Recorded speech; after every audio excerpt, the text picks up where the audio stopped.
It is my pleasure now to introduce Melanie Deerdorf, who is going to give a little presentation to us. She's known as Melody, I don't know why I keep saying that, Melanie the Marketer. It's interesting. And I did write a little introduction here because Melanie is so generous and always sharing ideas and offering her help. In fact, this idea of presenting at the office hours was originally her idea. So thank you for that, Melanie. That to me is the spirit of marketing. And Melanie has multiple talents and skills, which sometimes I think makes it hard for her to give her elevator pitch. But you know, she is a copywriter and a social media person. I think she even does a little video editing, I hear, but she's also a really good friend.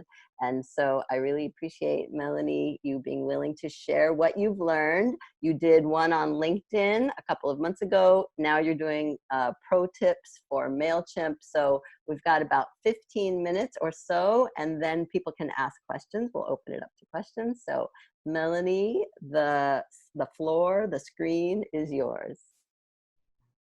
Thank you for having me here today to share some Mailchimp tips. If you are a Mailchimp power user, you probably know all these things. So I am going to start a thread in the general channel on Slack. If people want to add tips there afterward, that would be great. We will have just a couple minutes at the end, maybe for a question or two. But if there are some additional tips that you'd like to share with the group, please post them there. So hopefully everyone can see my first screen there.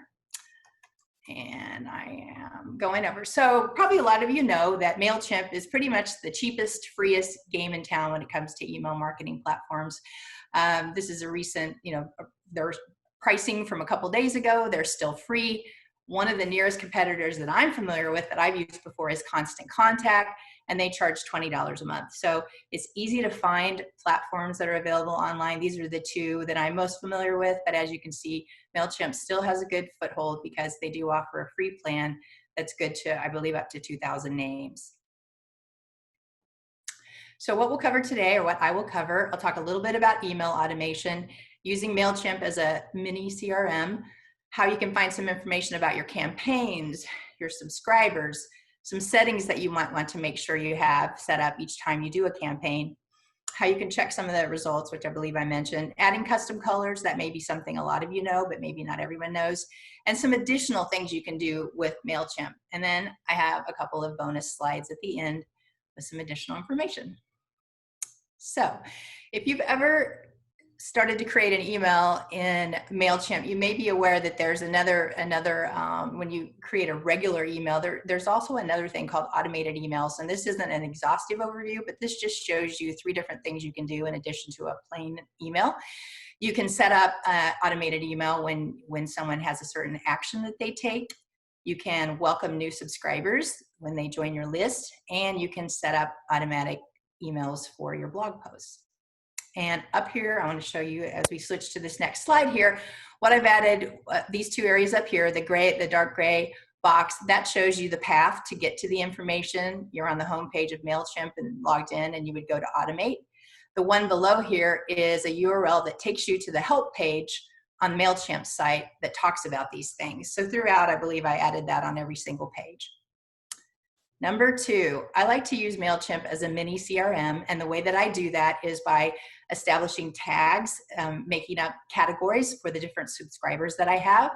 For me, I have client, VIP, partner, prospect, and as I was putting this together, I thought, I could email my family, some of my family members, my email newsletter, and so another category for me could be family.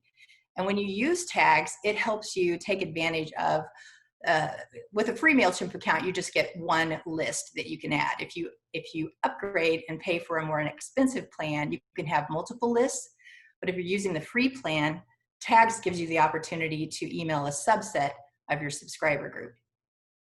And you can also combine tags. You could say VIP partner plus prospect if you had a special email for them. So that's how I use Mailchimp as a mini CRM.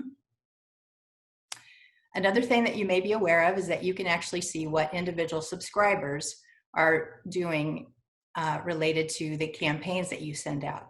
You can see who added the person and when. So what typically shows up here is if I manually add the person or if they came in as a subscriber, they opted in on their own.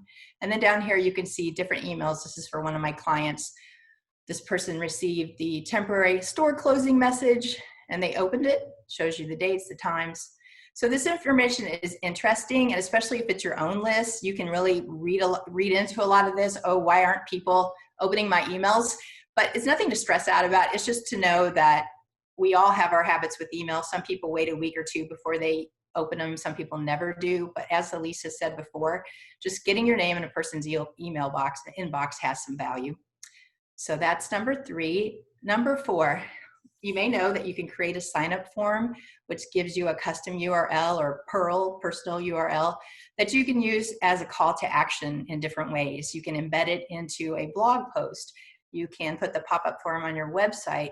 You can email it to a friend. You can share it on social media. So for me, when I created it the first time, I got this URL that is highlighted there, and I can hyperlink it to this text here, as you can see. So when someone clicks on it, this is the little box that comes up. I was able to personalize it with a photo, a message, and this is what people see when they opt in to my list. Number 5, if you've ever scrolled down below the to and from section of the email that you are creating, so you're on campaign, you go to choose campaign, scroll on down the page, you'll probably see this section. Maybe you've never touched it before, but I wanted to show you a couple things that you can do if you take time to adjust the settings and tracking on every email campaign. This is an expanded view of it. I don't know how large it looks there on your end, but one of the things I like to do, especially for clients, if they are the ones who will be getting any messages back from subscribers, is that I always like to check this use conversions to manage replies. If people are out of the office, they've said they're out of office, there will typically be a lot of bounce backs depending on how many or out of office messages that come back, depending on how big your list is. So it's good to check that there. In addition, where it says track opens and clicks, those are the typical metrics that show up, which I will show you in a minute, where you can evaluate your email campaign. But there's also, you should also track plain text clicks, because especially back in the past, people that got emails sometimes would get just the text email versus HTML. So by clicking track plain text clicks, you pick up a couple more people perhaps who view your email in a different way. Another section that I like to fill out, because I use Google Analytics a lot for myself and for my clients, is to make sure that this Google Analytics link tracking is enabled. I believe that it only shows up when you've connected your Google Analytics account to Mailchimp. What I like to do here is that Mailchimp gives this sort of a generic name with a lot of numbers that represent the dates, but later on, when I look at my campaign and analytics, it's harder for me to remember what exactly those were.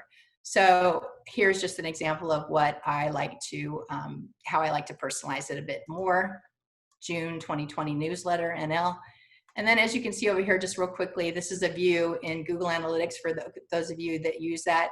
If you're in the acquisition all campaign section, this is for one of my clients. You can see here the email campaigns that show up: April 2020 newsletter, February newsletter, March, January, October. So that's just a little tip for how to view your activity a little more easily in Mailchimp, or excuse me, in Google Analytics. So moving right along to number 6, and I believe I only have 8 tips and a couple of bonus tips. This is the view that you typically see when you look at all the campaigns you sent before. It's a truncated view. It's short and sweet. What % opens, what % clicks. But if you click View Report, and I'm sure many of you have done this before, you're able to get additional information showing unsubscribes, peak times that people interacted with your email. This is just one page of it. If you scroll down a little bit further, you'll actually see what links people clicked and the subscribers with the most opens over the entire life of the account, I would assume. So as I say on the previous slide here, opens and clicks are great, but it's good to occasionally check other data, other stats. Moving along to number 7, this may be something you're already aware of, but I know from talking with one person, at least in this group, that they didn't know this. But as you create your email campaign, you're able to use your brand colors in Mailchimp. So typically when you add colors, you click on this little A up here, and what pops up is just a more simple default color box. But if you click choose more colors, there you go. Another box pops up where you can add your hex color in here. So that gives you an opportunity to either customize the email to your brand colors and or just add some variety. And number 8 is actually the additional. So if you've created an email or if you've used Mailchimp before, you may, like me, just kind of ignore all the other things you can do with Mailchimp. And I'm not an expert on any of these other than sign-up forms per se, but these are the additional things you can create in Mailchimp. So I put the information there just so that if you are curious about how you can do a survey, there you go, Mailchimp can do that. And if anyone has used some of these before, you can always post a note in Slack and maybe say what you like or don't like about them. But who knew you could create postcards in Mailchimp? I never knew that. So there's just some additional things besides an email. You can do 6 other things. And I've never tried out the landing page one, so that's kind of interesting. And then one other bonus I wanted to mention, and I believe the person's on the call today because we've talked about this before, but one Mailchimp don't that you may not be familiar with is you cannot remove your physical address from the email footer. Being self-employed, I know people have mixed opinions on whether we should put our address on our website, on our Google business listing. Do we show it out to the world? If you don't like doing that, you may think that, oh, I want to take it off of Mailchimp, because Mailchimp does ask for your address, your physical address, when you set up an account. And you cannot remove your physical address. You physically can, because you can remove it from the template, but you are not supposed to because you violate Mailchimp's terms of use. And I didn't realize, I knew the Canned Spam Act came out a long time ago. You can see in the footer here, but this was actually a law that was signed into effect in 2003 that says you must have a physical address and tell recipients where you're located. And it can't be a PO box. So if you use a PO box for your business, unfortunately with Mailchimp, you really have to have the physical address there. Moving right along, we're almost done. Here is just a roundup of a few resources I wanted to share. The first one, I want to thanks to Lindy. She's on the call today. When we were talking a while back about this presentation, I guess she had asked me if I knew if Mailchimp or Constant Contact were better, and I told her I was more familiar with Mailchimp. So she found a good article that does a comparison of Mailchimp and Constant Contact, and spoiler alert, it does say that Mailchimp is the best. So, but feel free to read that because it probably is a good overview of what Constant Contact may have that's slightly different than Mailchimp. Andy, who's also on the call today, in the pursuit of higher open rates, I believe, he ended up doing an experiment that actually, as he says here, killed his email campaign results in about 10 minutes. So it's an interesting article, and Andy just shares his perspectives on what he tried to do, and then he had to kind of unwind things. So I wanted to include that. Number 3 is, if you've never tried the Mailchimp mobile app and you use Mailchimp a lot, I like it. I use it pretty regularly, and I have several clients' information in there. So it is available on the 2 main platforms. So if you like using your phone on the go for business things like that, of course, that's fun to use. For any basic help, I've helped a few of you on this call today with some Mailchimp troubleshooting things. And so you're free to reach out to me.